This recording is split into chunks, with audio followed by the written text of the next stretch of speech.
Fala galera do Liceu Jardim, segundo ano do ensino médio, eu sou o professor Renato Amigo, professor de Química, e vou corrigir a avaliação semanal do dia 12 de março. A avaliação que vocês fizeram continha 3 questões de Química. A primeira questão falava sobre concentração, né, uma transformação de unidades, e as outras 2 questões falavam aí sobre cálculo estequiométrico, tá bom? Então vamos lá. Primeira questão está dizendo o seguinte pra gente, ó.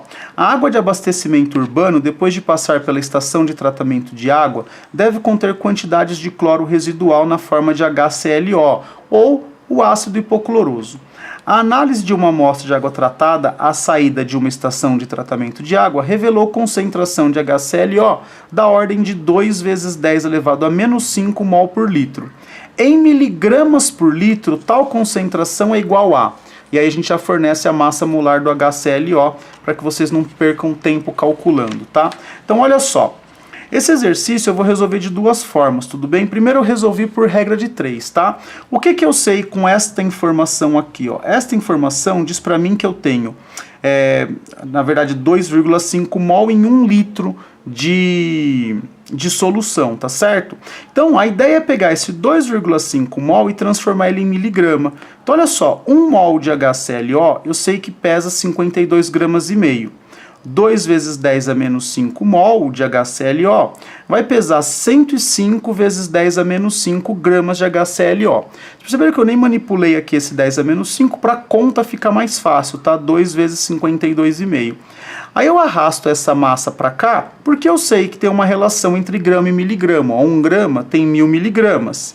1000 miligramas eu posso escrever 10 à terceira, né?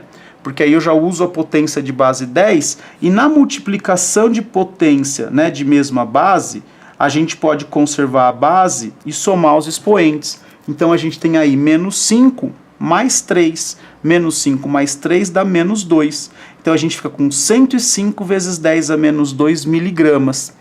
Como aqui eu não encontro essa resposta nas alternativas, a gente vai fazer aqui a correção, né? A gente vai sumir com essa base 10 aqui. Então se aqui está menos 2, eu vou deslocar a vírgula 2 vezes para a esquerda. Porque se eu deixar o número menor, a potência tem que ficar maior. Se eu desloquei a vírgula 2 vezes, essa potência tem que ficar 2 unidades maior. Então 10 a menos 2, 10 a menos 1, 10 a 0, que dá 1. Por isso que a gente fica com 1,05 miligramas de HClO. Tá? Dá para fazer esse exercício também por análise dimensional, aí que às vezes vocês pedem para a gente fazer alguns exercícios por análise, né? Então olha só, o exercício deu para você 2 vezes 10 a menos 5 mol por litro de HClO e te pede a resposta em miligramas, tá? Então, miligramas por litro, tá, que ele pede. Então aqui a gente não vai mexer na parte de baixo, né? Então a gente vai manter o litro aqui embaixo. Ele estava aqui, ele apareceu aqui. Agora eu não quero que mol fique em cima, eu quero que miligrama fique em cima. Então a primeira relação que eu vou fazer é entre mol e grama. Como eu quero cortar o mol de HClO, eu quero cortar essa unidade, então a referência desta unidade aqui tem que ficar embaixo. O que eu sei? Que 1 mol de HClO pesa 52,5 gramas de HClO. Com isso eu posso cancelar aqui o número de mol de HClO. Depois, sobrou para mim a massa de HClO em gramas, mas eu posso transformar essa massa em gramas para miligramas. O que eu sei? Que 1 grama de HClO, que vai ficar embaixo porque é o que eu quero cancelar, equivale a 1000 miligramas de HClO. A gente vai lá e cancela essas unidades, e o que sobrou para você? Sobrou miligramas de HClO por litro. E se você reparar bem, a conta, ó, 2 vezes 52,5 vezes 1000. 2 vezes 52,5 vezes 1000. Como eu digo para vocês, é a mesma coisa, né? Tanto uma como a outra. Tanto regra de 3 como análise dimensional, depende só de como você encara. Às vezes é mais fácil usar aqui, às vezes é mais fácil usar aqui. Você usa conforme aí o teu gosto. Então a resposta é 1,05 miligramas de HClO. Então a alternativa A de amor, tá certo? Na primeira questão. Aí a segunda questão, ela traz pra gente um cálculo estequiométrico, né? Então vamos lá. Foi um cálculo, uma questão que caiu no Enem, e como eu disse para vocês, né, o Enem tenta cobrar reações sequenciais, ele traz conceitos de pureza e de rendimento. Então olha lá, para proteger estruturas de aço da corrosão, a indústria utiliza uma técnica chamada galvanização. Um metal bastante utilizado nesse processo é o zinco, que pode ser obtido a partir de um minério denominado esfalerita, que é o sulfeto de zinco, com pureza de 75%. Considere que a conversão do minério em zinco metálico tem rendimento de 80% nesta sequência de equações químicas. Então ele deu lá a sequência, a gente tem que fazer a somatória, lembra? Primeiro resolver a sequência, depois resolver a pureza, que tem a ver com reagente, e depois sim resolver o rendimento, que tem a ver com os produtos. Então a gente percebe que o que conecta essas reações, essas equações, é o ZNO, né, o óxido de zinco. Então aqui eu tenho um coeficiente 2, aqui eu tinha um coeficiente 1, eu multipliquei a equação de baixo por 2. As massas molares foram todas dadas, como eu já havia dito para vocês, e ele pergunta qual o valor mais próximo, ou seja, não vai dar exato, né, aquela ideia que eu passo para vocês em aula. Se você tem confiança no cálculo, pô, chegou perto da alternativa, já vai lá e marca a alternativa, porque afinal de contas você não tem tempo para perder, né? Então qual o valor mais próximo da massa de zinco em quilogramas será produzido a partir de 100 kg de esfalerita? Então vamos lá. Deixa eu mostrar a conta completa para vocês. Primeiro eu somei as equações, então eu tive aqui, ó, 2ENS mais 3O2 mais 2CO, formando 2ZN mais 2SO2 mais 2CO2. Coloquei o número de mol embaixo de todo mundo, vi que ele está falando, está dando informação do ZNS, está pedindo do zinco, e aí as conversões serão em massa, e eu parei por aqui. Calculei a pureza. Ora, 100 kg é a minha amostra total. 100 kg equivale a 100% da nossa amostra. 75%, que é a pureza desse material, equivale a 75 kg de sulfeto de zinco. Então olha lá que interessante. Eu sei que ele está falando do sulfeto de zinco e do zinco. Ó, 2 mol de sulfeto de zinco em massa é 2 vezes 97. 2 mol de zinco em massa é 2 vezes 65. Aqui, embaixo do sulfeto de zinco, eu vou colocar o quanto efetivamente eu tenho de sulfeto de zinco na esfalerita, que é 75 kg.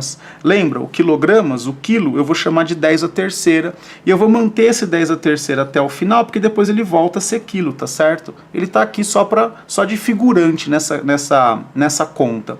E aí eu quero saber, com esta massa, qual é a massa que eu produziria de zinco se a reação tivesse um rendimento de 100%.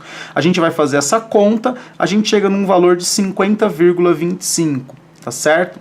50,25 é o valor, é a quantidade de zinco que eu produziria se o rendimento da reação fosse de 100%. Ó, então 50,25 equivale a 100%. 80% é 80% de 50, a gente dá aproximadamente 40 kg. Tudo bem? Então aí a gente assinala aqui, ó, 40 kg, que é a alternativa C de casa. Então olha lá, a sequência que eu passei para vocês.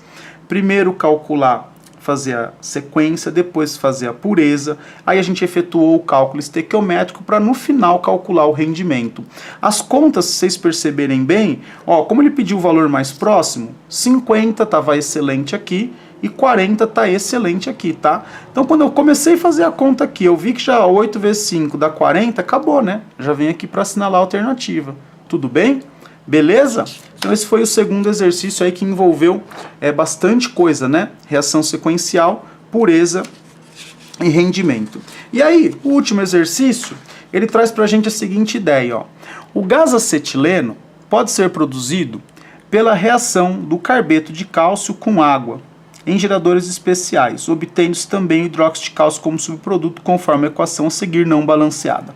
A partir da reação de 400 gramas de carbeto de cálcio impuro, ó, isso aqui é a massa da amostra, tá certo? Isso aqui é a massa da amostra. Isso aqui é impuro, tá? Você não pode colocar isso na estequiometria.